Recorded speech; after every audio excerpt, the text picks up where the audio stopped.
everyone.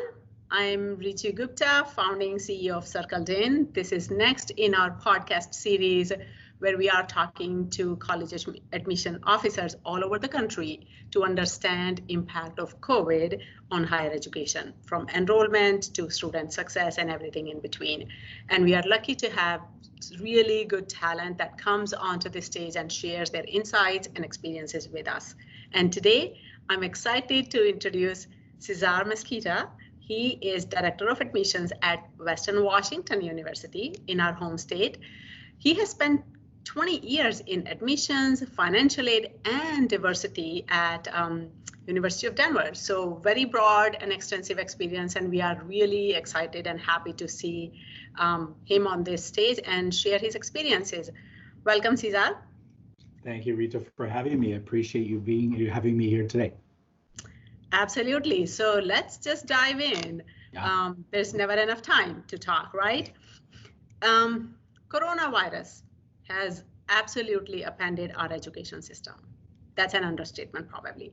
From virtual spring quarter to potentially now looking at virtual fall quarter, college officials are dealing with a lot of challenges that change from almost on weekly basis.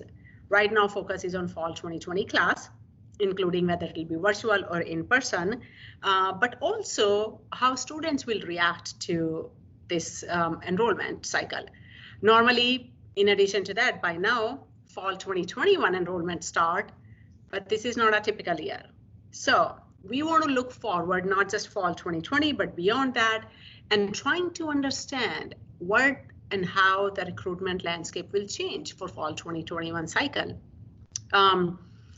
Want to discuss that with you, not only from Western Washington University perspective, but overall industry perspective as well. So thank you for giving your time in providing insight to this very important aspect of higher education. So my first question is, you have been in the industry for a very long time. What do you see that when COVID hit, what was the biggest shock to the system? Where colleges and universities were least prepared in tackling this pandemic? I really like to think in terms of the meta themes that have come up. I could speak about Western specifically, but the themes that often come up, it's across the landscape because we're going through this as a shared experience. The biggest challenge was to recognize how interconnected we all were to things that we honestly had not given much thought about for years, for centuries, and some would argue. So when you look at, for example, how the lack of overall engagement in remote learning that many colleges and universities have, right? Online learning has been going on for many years, and it's its own lane in online or remote delivery. But many college universities were now thrust with having to deliver this modality across so many disciplines, in the sciences, in the performing arts even. How do you deliver a music or a theater or physical education class to students who are no longer physically within each other's spaces?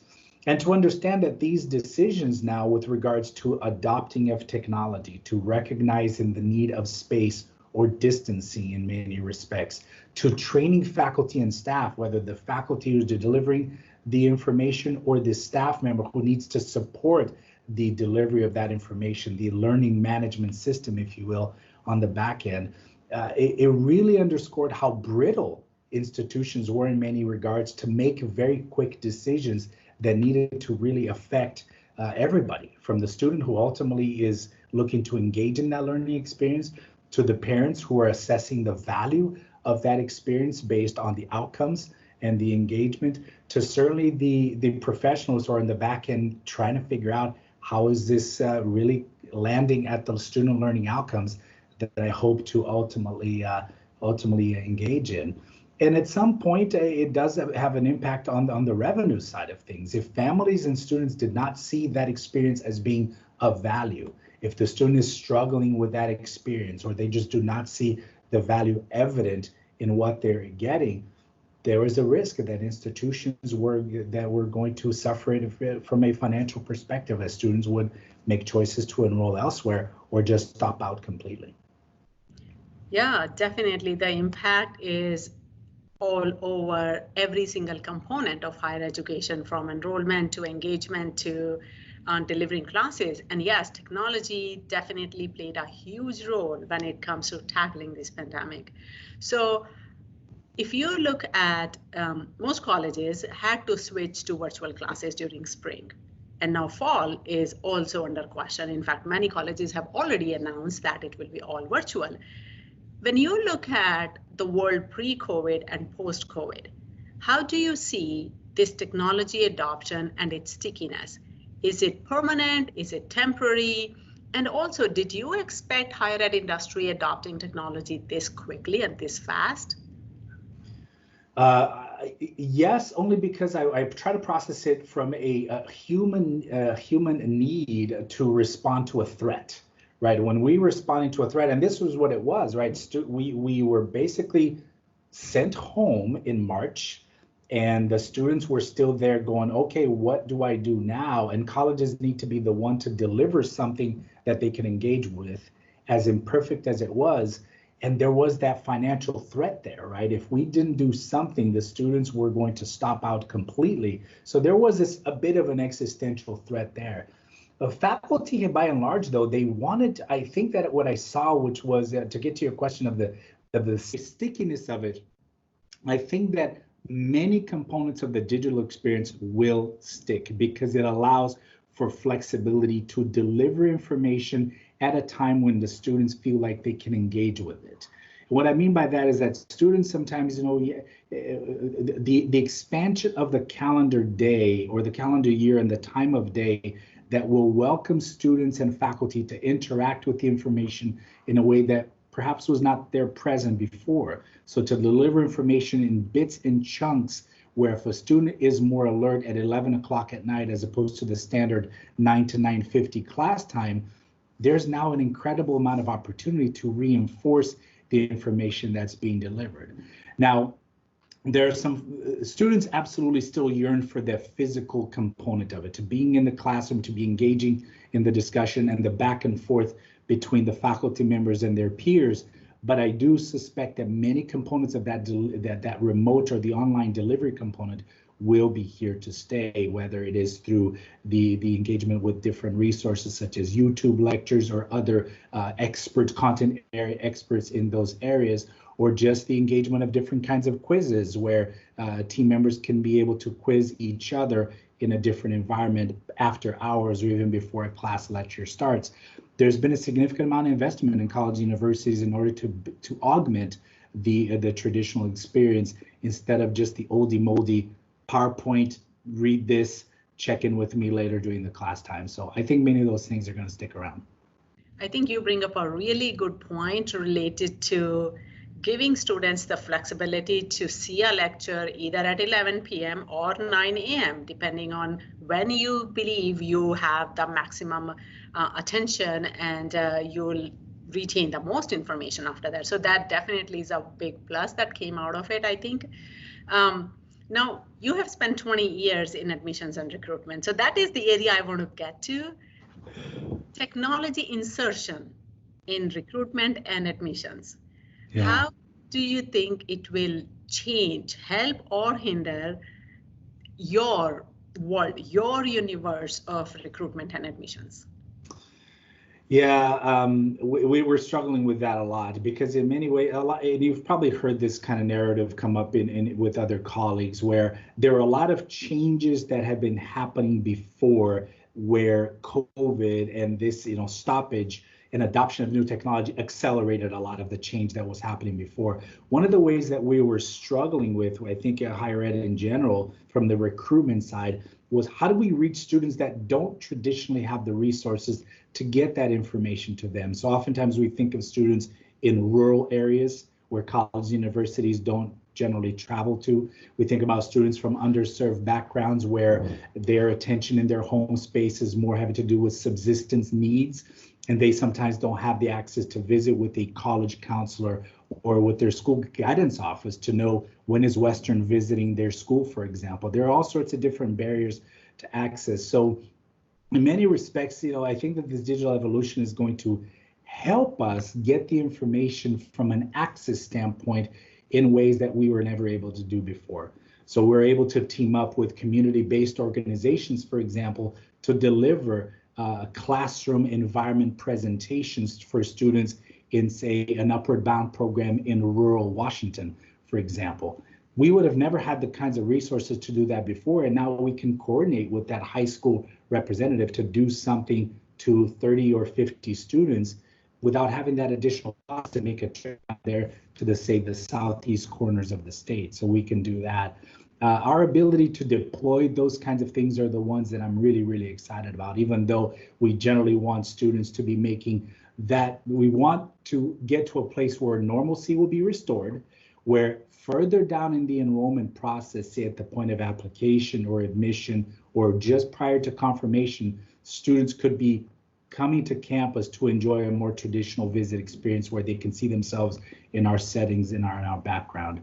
So that's what I see, the evolution as we move forward.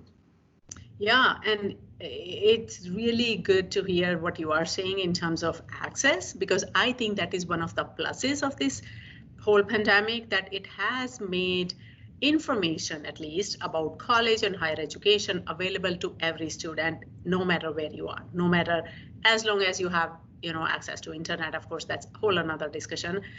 For example, I have a rising senior myself at home, and before this week, there's no way we could have visited that many colleges that she wanted to. But now every other day she's on this virtual tour event. It's like, wow. And now she has a lot more information. It's not just kids who are underprivileged or underserved, but even typical kids, they are getting exposed to a lot more opportunities because they can, sitting in their own desk, on their desk, and they can get all this information. Sometimes in a much less intimidating fashion too. It's on their time. They don't have to turn on their camera. They could be more passively engaging with that information without exposing themselves too much to any kind of those anxieties that oftentimes, accompany these teenage years. And you're absolutely right. You make a great point there. Yeah. So with this technology in admissions and recruitment, what new tools and strategies and processes that you think are going to be permanent part of your process going forward? Yeah, the technologies, I think in many regards are going to continue to accelerate the adoption of things like virtual reality tours, for example. So that allow the student to consume that information whenever they're ready. But the biggest trend that I see going forward, and we're starting to move very intentionally in this space, is value-added engagement. And value-added engagement, when I mean that anybody right now, anybody could deploy a virtual tour, whether with VR goggles or even a co-hosted experience. Those are becoming rather commonplace.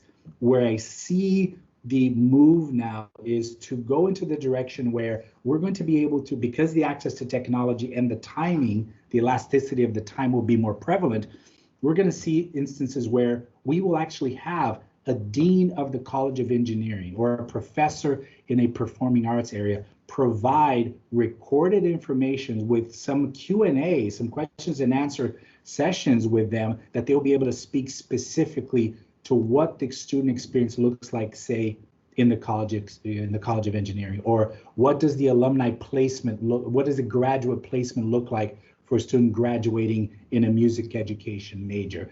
What does the application process look like for students applying for our honors college? I think that those value-added information that speaks to the student's persona, their identity and their expectations, their anticipations, if you will, those are going to become much more prevalent and much more intentionally incorporated into that virtual experience, however we deploy them. So it becomes more of a personalized attention and personalized information and personalized schedule. I can absorb whatever I want, whenever I want, wherever I want. So as a student, it becomes very powerful. And other thing I want to bring to the discussion is test optional.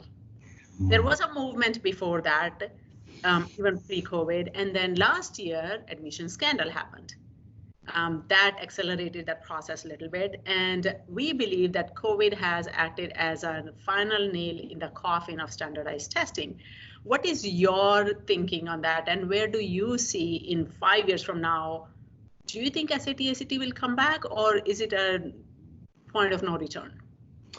I think that those institutions, they yield still a lot of influence and clout in many respects. So I think that they will evolve in 5 years' time. Perhaps 5 years is the crux of things happening in California, where the University of California system, right, decided to be test optional, maybe even test blind, depending on how you're interpreting their information, allowing themselves a period of some study so that in about 5 years' time they can perhaps present an alternative or a different solution for what their needs. So in my mind, I think that the trend nationally will continue to accelerate. Conversations are going to will be had in different kinds of consortiums, whether schools that participate in the Common App, schools that participate in the coalition, the UC systems, probably the SUNY system, where you're going to probably see some different kinds of conversation there as well.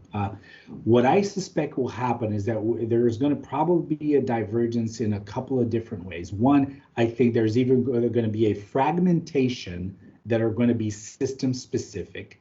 So you could look at the UC system as one example there, in which their best minds are going to get together and say, okay, based on what we know of our student profile in the state of California, for example, these are the things for which we want to devise tests or establish metrics or identify KPIs, key performance indicators, that we want to incorporate into an admission system. So let's go ahead and devise some sort of a rubric that gets to those. So that could be that kind of consortium or cohort specific experience, or I say becoming much more akin to what the law schools and the medical schools do, in which you have a more standardized experience encompassing the entire country, where there are already going to be constructs, a rubric again, where the standard information will be required of every single applicant, and students will then be able to check off which schools they're interested in applying to, and they're going to get decisions directly from those schools with very little supplemental information required as part of that process. So I really do suspect that in 5 years' time, we could be seeing those two models, or perhaps a hybrid component of those two things, emerge throughout the country. I'd like to think that it's going to ultimately lead to elimination of confusion and barriers for students and families. That's still to be determined, but I suspect we're going to see a blend of those kinds of solutions put out there. Yeah. Well, thank you for sharing that, because like I said, I have a senior and her SAT test has been canceled like 3 times now, and the next one scheduled is for August. Doesn't look like that will happen either. A part of me as a parent, I'm actually happy, because I don't want my daughter's future to be determined by one test score. She's way more than one test score. So I'm really happy to see where the trend is with the standardized testing. How do you see this COVID pandemic impacting your numbers, your goals, your metrics? Do you see increase, you see decrease, you see flat for your 2020 as well as 2021 class? Yeah, so for 2020, what we're seeing here in our sector of the public institutions in the state of Washington is overall, it's a decline, for the new students anyway, decline, whether it's first year or transfer students. There's a decline across the sector. It varies a little bit by institution. You would expect a University of Washington as opposed to a Western, as opposed to a Central Washington University. Each institution is experiencing that a little bit different, but overall, it's flat to a decline across the sector. Again, whether independently of whether we're characterizing as first year or transfer students.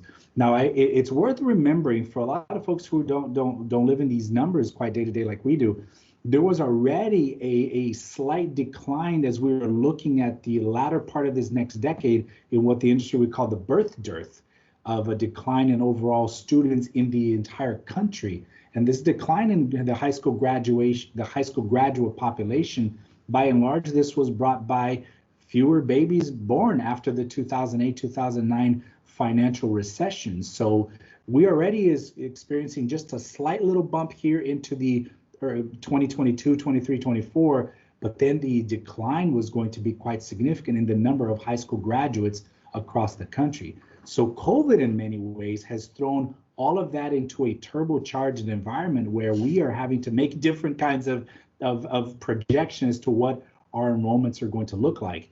So the business model, if you will, when you take away fewer students taking tests, University of Washington and many schools here in the state, across the country, going test optional, so fewer incentives for students to be taking tests that would indicate to us their level of interest in going to college. And now you intersect this with the fewer number of high school graduates coming into the system, you're talking about a very, very difficult experience that will affect the sector writ large. So yeah, we're tackling those right now and figuring out ways to engage students where they are, but still looking at this very difficult environment that we're stepping into the middle part and the latter part of this decade. Right, and you're absolutely right. COVID is not just by itself impacting the number, it's a compound effect of multiple things going on. Actually, even pre-COVID, I don't know if you read those stats or not, but for last 8 years, college enrollment in the United States had been declining. Mm-hmm. I think exactly. COVID has just accelerated and made a mess of the situation, but it was already on a decline for various reasons, of course. So my next question is on financial impact. As a university, of course, your budgets are tight, your revenues will be down because there'll be decline in enrollment probably, board and room revenue may not be there. On top of that, your students will require more financial aid because either their parents lost the job or they themselves may not have a side job during their college. How do you think that colleges and universities are responding to that, and what other things they could do to make sure that operations are normal in spite of this big dip into financial budget? Yeah, one of the things that is very much a topic of conversation right now is how do we keep delivering the experience that our students and families expect, within our own resource limitations, right? In every college and university, and you hear this even from the Ivies on down, Stanford even canceling a lot of their athletic programs, recognizing that even a very well resourced institution like a Stanford has its own limitation of what it can do and what it can sustain going forward. For the vast majority of schools that are not in the $1 billion plus club, you're looking at a way to retain as much as possible of the people who are working as much as possible. So faculty and staff who depend on their jobs for the livelihood, and also the ones who are delivering the services to the students that will ultimately be needed. So the way that it is going to happen is going to be primarily done through the maximizing of efficiencies through the creation of more generalist positions. So let me just give a brief example over here. So to the point that we're talking about, perhaps fewer students coming in the door might not necessarily require the same number of resident assistants in the residence hall. Just an example, right? So what does a college do? Do we let go of all of those RAs? Or do we perhaps think about the skill sets that RA individually have, which could cross over to a different area of operation? So say for admission, for example, well, somebody could make an argument that some of those RAs are very personable and we could use them out in doing some virtual recruitment activities, even be on the road whenever things start to open back up. It's very likely that we will be looking at that. Individuals who are perhaps not needed as much with regards to individuals who have technical skill sets and backgrounds, that we could utilize their skills in the learning management environment where more technology resources are being garnered to deliver a remote learning experience. Could those individuals also be helping out with technical needs in an office of the registrar's office where there's a lot of technical skill sets needed to manage the database that is required in a college or university setting?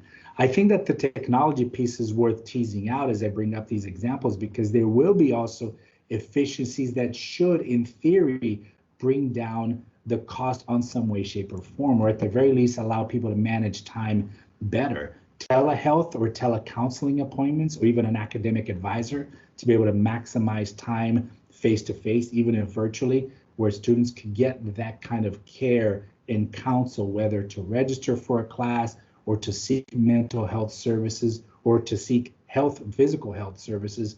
Those kinds of efficiencies are also going to be maximized. And they're the little things that feel a little bit more ancillary, but it's worth noting. Lately, you're seeing a lot of news out there going on of the reduction or the cancellation of the fall athletic season, which depending on the college university, it's a big deal, right? So coaches need to think about, okay, how does that prospective student athlete and their expectation of their experience look like, and what can I do to engage them with things like training and conditioning and practice of tactics and strategies? Well, it could be easier in a telecoaching environment to be able to coach a golfer, but perhaps a little bit more nuanced if you're trying to do a team sport like basketball. So those are the different kinds of things that we oftentimes don't necessarily consider. But depending where that student is, where his or her family's expectations are, it is something that needs to be taken into account as we look to leverage efficiencies and utilize staffing resources to the best of our ability. Yeah, that's actually very fresh perspective. I don't think we have talked about that component so far on the series, so that's a very good point that you are bringing up. So looking forward, more and more news is coming out. Colleges announcing their fall is going to be virtual, may not even be hybrid. Again, going back to in normal days, this would have been your kickoff of fall 2021. 2020 is all set, you're moving on to the next year enrollment. With this operational nightmare, if you will, that all colleges and universities are living through, when do you think is the right time to start thinking about 2021? Because if colleges do not, they are at a risk of even more reduction in enrollment for 2021 as well. So you need to stop the bleeding somewhere. Where do you start? When do you start? Yeah, that's the deep breath moment for me, right? Is looking at, like you, Arito, I have a rising senior, so it's gonna be a high school graduate of 2021. So I'm living this in the flesh with both hats on, director and dad. And college universities are always in that forward planning when it comes to the admissions recruitment, right? We are still engaging very much with fall 2020 activities because take fall 2020 for a quick second here. There are a lot of students, because of when the pandemic hit in March, they just didn't have the opportunity to visit campus. So every day we still have students engage with the virtual experience, whether they're live or even recorded, and students still need that. So we are oftentimes at any given moment, we are still working with the current class 2020, but always looking sometimes 2 to 5 years out, talking to juniors, talking to sophomores, rising seniors, rising juniors, rising sophomores. So at any given time, we are communicating with them through more traditional means, such as the postcards that we send to them, to engage them with virtual Q&As appropriate for their population, their place in that life cycle. So we had an open house here earlier in the summer for rising seniors specifically. And to ramp things up this next year will look very different than before, right? The traditional opening up of the fall recruitment season, the travel season, as we call it, it's going to look very different this year because of what is happening at the high schools, where they are not going to be opening up in the same way, shape, or form. Or if they will be opening up, they're not going to be inviting college representatives in droves like they have in the past. So the risk there is that so much will be delivered in the virtual space that a fatigue factor will start to enter the fray, where students will be fatigued by so many Zoom sessions with their schooling that they're going to have very little mental bandwidth to do yet another series of Zoom sessions in the evening time with a number of colleges and universities. So I think that what we're going to eventually see as the economies expand in local communities, as the communities start to open up, if you will, there's a better way to think of it, we're going to be thrust into a situation where we have to drive and be on the cutting edge of comfort, discomfort. And what I mean by that is we're going to have to be on the cutting edge of saying, okay, I cannot go into the high school, but what would it look like if I were to do a small open house, a small reception at a local pizzeria at a local town, right? To invite a few students who are longing for a physical connection of some of some sort with a representative of that college, and it still allows them to get some information that they feel of value. I think that's going to be one thing that we're going to see going forward. But we're going to have to also overlay a lot of these important high-level activities with things that do get to the important decision-making factors that families and students are increasingly incorporating into their decision-making. It's no longer going to be about what is your graduation rate, what is your retention rate, what is your access to scholarship. It's going to be much more about what does the responsiveness to things like public health and personal safety look like? How isolated is your community from accessing healthcare resources should something happen within campus? So we're going to need to absolutely speak very immediately and very vulnerably about our ability to respond and our ability to care for each individual student that ultimately gets to a public health space and safety component. Yeah, very good point, actually, because I think I was reading an article somewhere. Now families are assessing colleges. It's like another component that got added into your selection, if you will, college selection. Look at our hospital. Yeah. How did you handle COVID? You know, that's one thing families are saying, because how you handled COVID is going to tell me if there's another outbreak tomorrow, how successful you will be in that. So really good point you bring up there. Thank you for sharing that. So that is all I needed to talk. Of course, we can talk for days on this topic. Any last minute thoughts that you think your peers across the country should know? Well, I don't know about should know, but it's basically, I'll leave it to my perspective is I hope that we take a moment to recognize how humbling it is to acknowledge the interconnectedness that we all have with one another.